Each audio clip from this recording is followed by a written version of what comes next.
মার্কিন president Donald Trump বলেছেন, Hormuz প্রণালীতে যেন সবকিছু ভালোভাবে চলে তা নিশ্চিত করার জন্য যুক্তরাষ্ট্র সেখানে অবস্থান করবে। তার জন্য সেখানে সব ধরনের রসদপত্র নিয়ে যাওয়ার পরিকল্পনা আঁটছেন তিনি। এখনই তিনি বলতে শুরু করেছেন সবকিছু ঠিকঠাকই হবে বলে তার দৃঢ় বিশ্বাস। যুক্তরাষ্ট্রের মতোই নাকি মধ্যপ্রাচ্যের স্বর্ণযুগ শুরু হতে পারে বলে প্রচার করছেন তিনি। আসলে কি তাই হবে?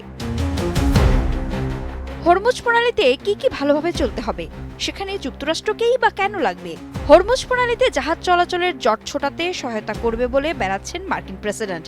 তিনি বলছেন এবার নাকি অনেক ইতিবাচক পদক্ষেপ দেখা যাবে এবং প্রচুর অর্থ উপার্জন হবে। ইরান তার পুনর্গঠন প্রক্রিয়া শুরু করতে পারবে। ৮ এপ্রিল এসব মন্তব্যের পাশাপাশি ২ সপ্তাহের যুদ্ধবিরতিকে বিশ্ব শান্তির জন্য বড়দিন হিসেবে আখ্যা দিয়েছেন তিনি।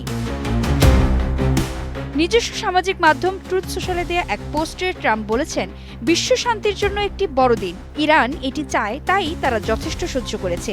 একইভাবে অন্যরাও তাই চাইছে। এছাড়া বার্তা সংস্থা এএফপি-কে ট্রাম্প বলেছেন, ইরানের সঙ্গে ২ সপ্তাহের যুদ্ধবিরতি চুক্তিতে সম্মত হওয়ার পর যুক্তরাষ্ট্র একটি পূর্ণাঙ্গ ও চূড়ান্ত বিজয় অর্জন করেছে।